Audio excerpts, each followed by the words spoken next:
So this morning, it's been a day. It's 8:30 and I feel like it's 10 at night. How can the day go like this?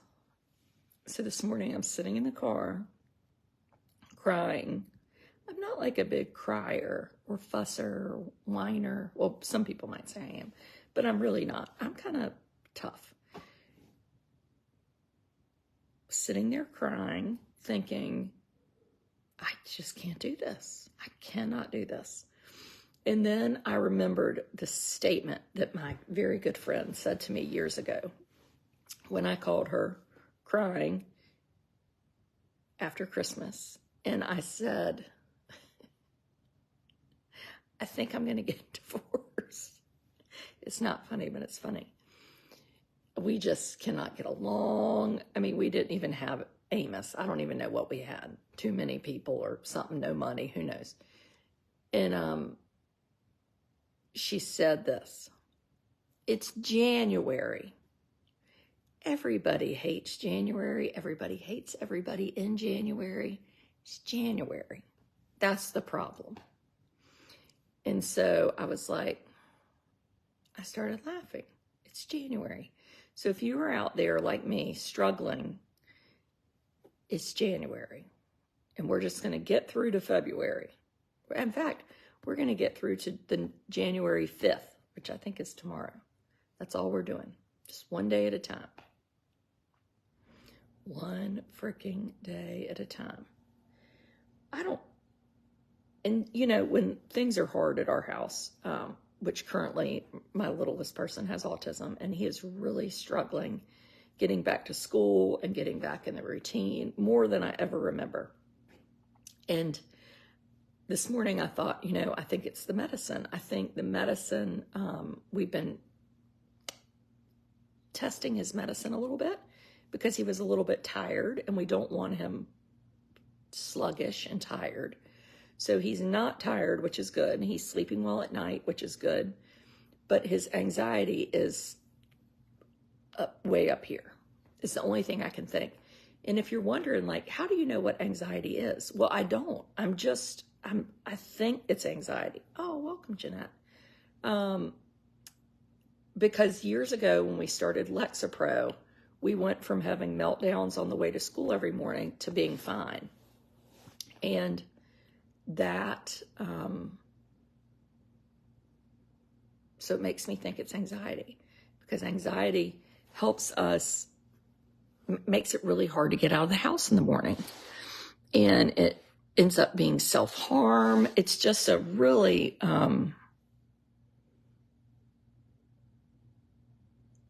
that self-harm business does me in.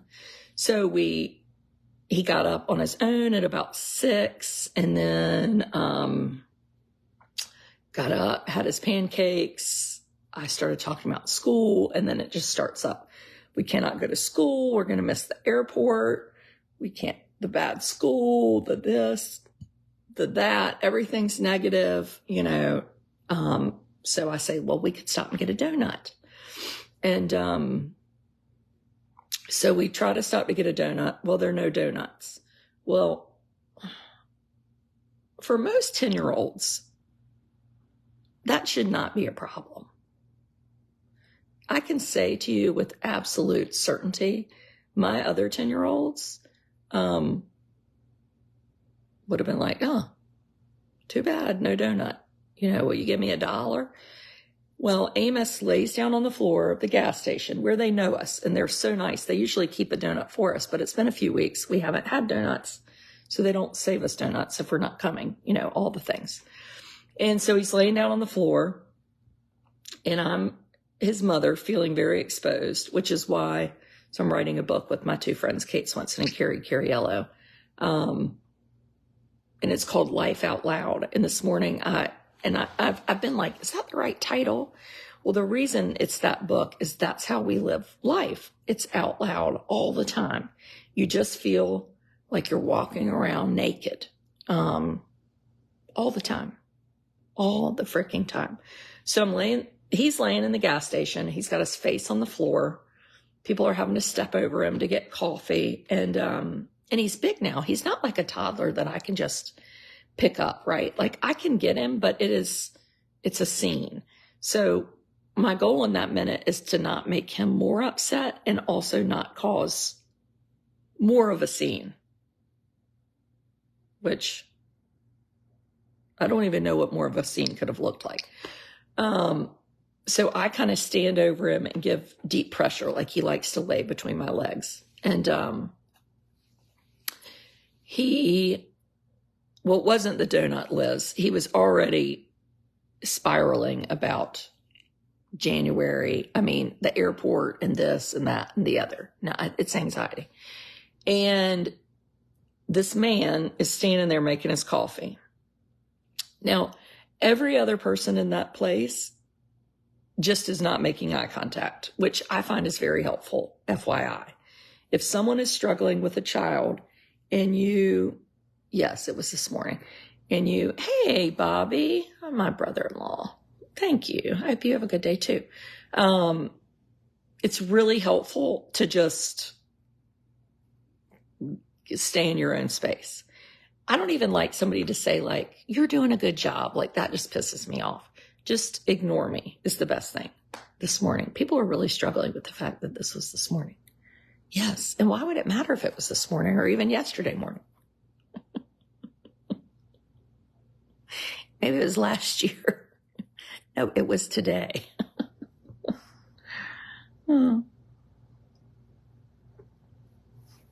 I would want to help you as a mom and grandma. Yeah, don't help. Don't offer to help.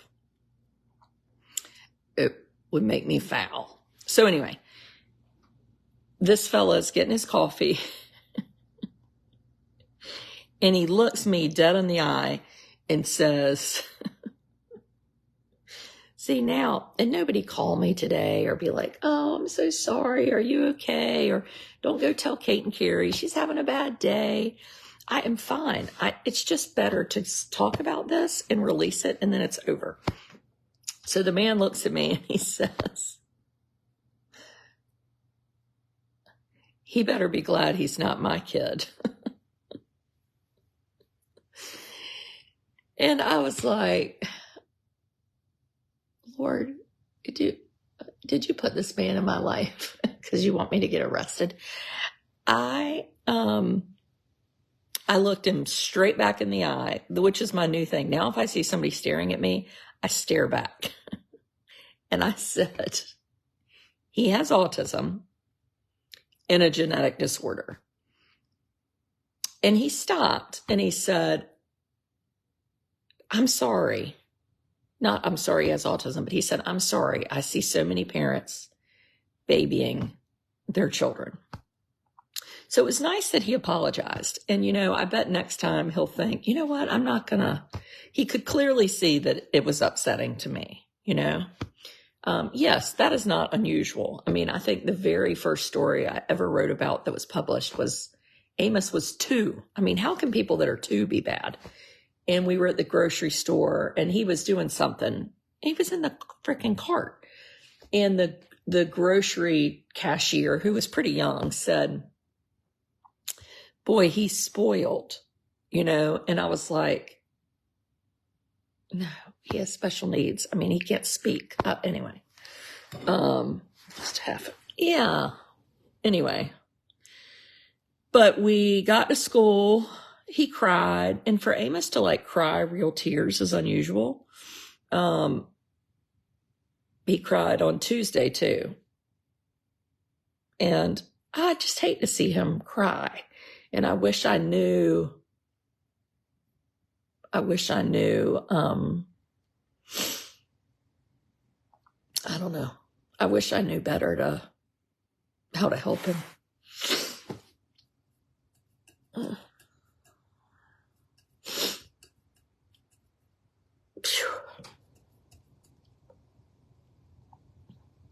No, that would be nice, Jacqueline. Yeah.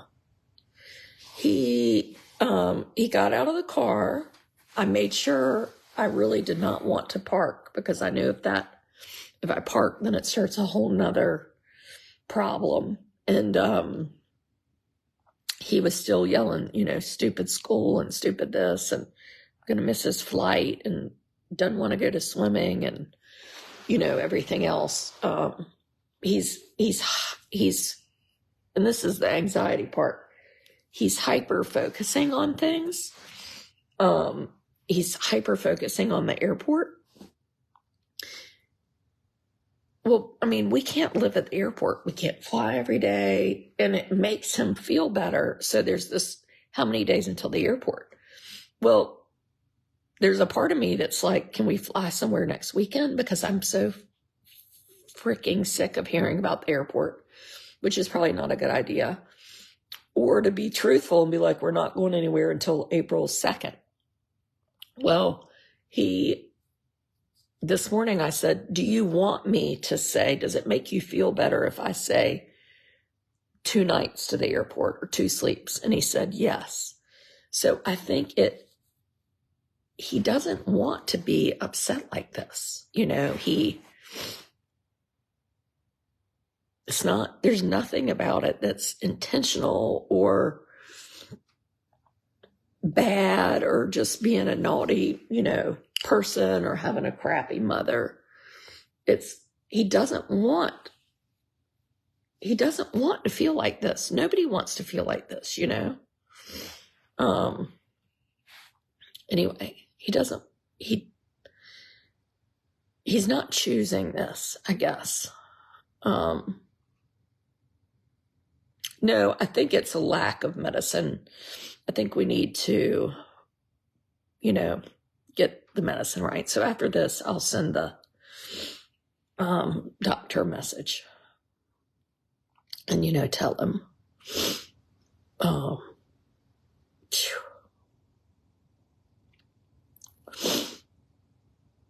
yeah, it's just feel like such a wimp. Anyway, I think, I'm so blessed to have a safe place to fall and a platform and subscribers and friends and a place, good friends who get it, and people, I'm so blessed. And I was telling my friend Kate and Carrie this morning, I was, asking, and I said, it just makes you feel so low. And and Kate said, it always makes me think about the kids that if they didn't have parents like ours, their parents might hurt them, and it makes me think, I don't think about that naturally, but my natural thought is, what about the mother who doesn't have anybody to call or doesn't have any support or doesn't have, that she's the one that I think makes me get on this video and be adult, is that a word? Crying, because I want her to know you're not alone in this, and that you can cry and have things be really hard, but it has nothing to do with the love you have for the person. It's the strangest thing. It's the strangest thing to have this dichotomy of love, just like you do for all your kids, and also to acknowledge how hard it is. Because I think we think if we say something's hard when it relates to a child with a disability, it makes it makes us feel, I don't think other people think this, it's almost like saying you're devaluing them. Where if you have a typical child and you say, my 14-year-old daughter is pretty difficult right now, we laugh and we're like, oh yeah, we've done that. Or I survived teenagers, or blah, blah, blah, blah, blah. We have no problem allowing people to complain, in ourselves, allowing ourselves to complain about teenagers, But when it comes to a child with a disability, it really feels wrong to say something negative, because I think we're worried that other people are going to feel bad for us. And it's not about pity. It's just, it's hard to articulate. It's hard to articulate. My grandson has autism, refuses to sit on the toilet. Oh, well, there you go. Maybe stop traveling for a while and find other interests. I don't, and I know people mean well when they give these suggestions. But I think when somebody is upset or just saying this is hard, you don't have to give suggestions. And I would say that, I'm not calling you out, Pamela, but I think if you have a friend who is struggling, the friend is more likely to talk to you and to be honest with you if you just say, as my friend Mary Scott often does, I know that's hard. And that's it. That's all you have to say. Because we don't really need suggestions. Trust me, we have thought of all the suggestions. You know, I'm talking about going to the water park this weekend. Do I take him to the beach? Do we stay here? Do we go on a walk? If you've thought of it, I've thought of it 10 more times. You know. Anyway, have you ever kept a cycle chart on his behavior? Every 15 to 17 days. No, I haven't. I do pay pretty close attention, even if I don't write it down. And I guess my blog is almost a cycle chart. If you go back and look at this week, you can be like, wow, that was a hard week. We've just started back to school. It's January. The medicine seems funny. Anyway. Yeah, that's right, Leanne. Sometimes it's just enough to acknowledge. Yeah, but I think that what we don't want is pity, and we don't ever want anybody to think that we don't think this person is valued or loved, or that they should be thankful that's not their life, you know? Because it's important. I feel alone. I'm a retired professional woman who has no one who I can understand what I'm going through with my special needs nephew. He's getting a little better, but I feel like a prisoner because we go nowhere. Yeah, I would think so.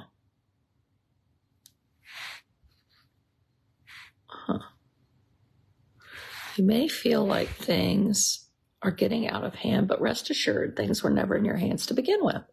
The illusion of control can be comforting, but you'll find an even deeper comfort in faith. Yeah, I would agree. I mean, I agree. But I think sometimes, I'm just going to preach on the other side of the thing, but telling someone to have faith when they're struggling is not helpful. You know, because I think God wants us to help ourselves. God doesn't give you more than you can handle. Well, God never said that. People love to say that. Here's what I think. I don't think God doles out things for you. I don't think God says, well, you know what? I'm going to have your child die in a car accident, and I'm going to have your child die cancer, and I'm going to have your son die on a golf cart. That's not the God I have. The God I have says, I love you, and bad things are going to happen in this world. And when they do, I'm going to reward you with good, because I get it. So I think that always makes me think like God is smiting everyone, you know? And hell, when I go to church, I don't get to listen because I'm sitting there arguing with the small person with autism. So it's not even like I feel that connected to my faith. But I think that's important to talk about here, you know? And God can give you strength, but sometimes I know most people have heard the thing where the person's drowning and says, God, help me. And the kayak comes by and says, hey, let me help you. And said, no, God is coming to help me. And then a boat comes by. Here, let us help you. No, God is going to help me. And then somebody comes by on a paddleboard. No, God's going to help me. Well, they die. And they get to heaven and say, God, why didn't you help me? You promised you would help me. And God said, I sent 3 people to save you, and your ass wouldn't get in the boat. So I guess I feel like, God says, yeah, I want you to help yourself, I feel like I've got a lot of Joel Osteens on here. Bunch of Monday night quarterback preachers. I don't think I like being preached to. I think it annoys me.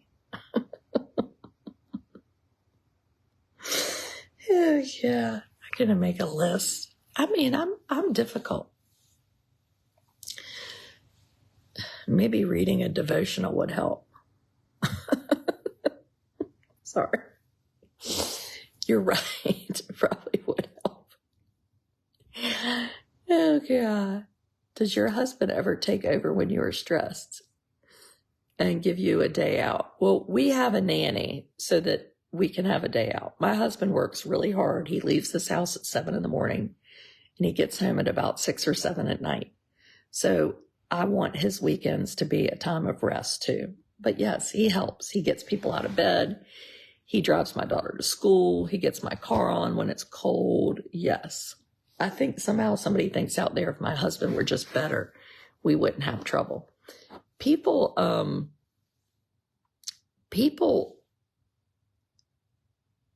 Humans want to fix things. It must be human nature. Are your services broadcasted? Well, that's pretty good. They want to fix things. And I think as human beings, we have got to get over fixing things and just deal. Yeah, it is Sherry. We don't have to fix things. Just sit and wallow in the puke, Oh, people are always like, you keep it real. And I always wonder what that means. And I wonder if it's because I feel like a lot of people are honest. Do you and Thomas ever sit down and discuss stuff like this? Yes, all the time. All the time. Yes, we do. From Joel Osteen. What about that? Who's that other minister? The one that wanted me to come there so he could decapitate me. What was his name? The one that said people with autism were possessed. Some call it autism, but it's really just the devil. Who is that? Naughty devil.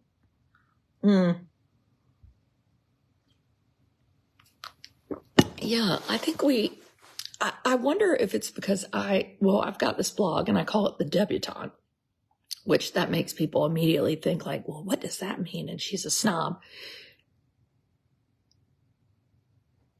And maybe it's because, I don't know. I'm pretty privileged, I guess. I mean, it's true, Greg Locke. And maybe people like me or people that don't or think they would know me in a certain way, that I'm different,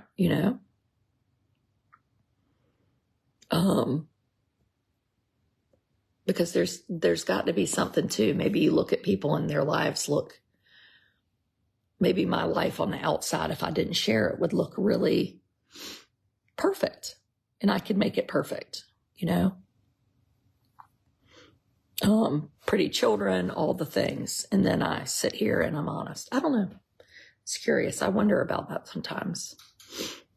Greg Locke, did he say that? Yes, he said it was terrible. Greg Locke. Schmuckety schmuck. Anyway.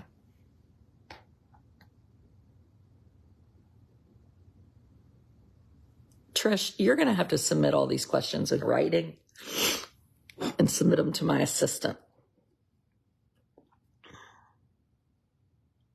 He's naughty.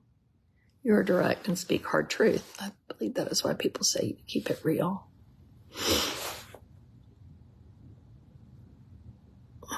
Rick Morrow said it too. Who are these ministers? Oh, you are privileged and you also have a child with special needs. That makes you more relatable. Yeah, well, maybe that's it. Maybe that's it. I hope so. I hope so. Yeah, we're live. Yeah, people don't say it, but I remember before they'd be like, well, it must be cathartic, to say this or do that. And I was like, no, it's really not. It's not cathartic to, I always think I never went to counseling after my brother died. And we really probably should have. But the fact that we didn't has probably been a blessing. And I mean that the truest sense of the word, is because you're kind of seeing it happen in real time, and acknowledging like, boy, this is how I feel. And what does that mean to me? So it's not like I'm some expert where I can tell you, well, this is what you're doing. This is the grief. This is that. Like, I have no idea. I'm just in it, just like everybody else, trying to figure it out, Anyway, clearly not always very well. Okay, I'm going to turn on Good Morning America and watch it a little bit late. And then my nurse Gina is coming, and we're going to have a fun subscriber video. I don't know what we're going to talk about, but we always laugh a lot, which laughing is really important. Really important. Gypsy Rose is going to be on Good Morning America tomorrow. Ooh. Oh, I sent Gypsy Rose a message to see if she'd come on my blog. She hasn't responded. And then I saw this meme where Gypsy Rose's boyfriend looks exactly like her mother. It's creepy, man. Creep. I hope Amos has a good day at school. I hope so too. Tonight, my daughter has swim practice, and I had planned to have our nanny take she and the friend to swim practice. And then I thought, no, I want to take her and spend time with her. I'll let Amos stay home. And then I was like, maybe I need to take Amos. But then we don't get home till like 8:15, and then Amos is late. Then we have school tomorrow. So I don't know what we're going to do. I'm going to just get through lunch and then reevaluate. Gotta go take my Saxenda. At least if I can have a hard time, I can get thin. You shouldn't take that. See y'all, subscribers, see you about 9:30.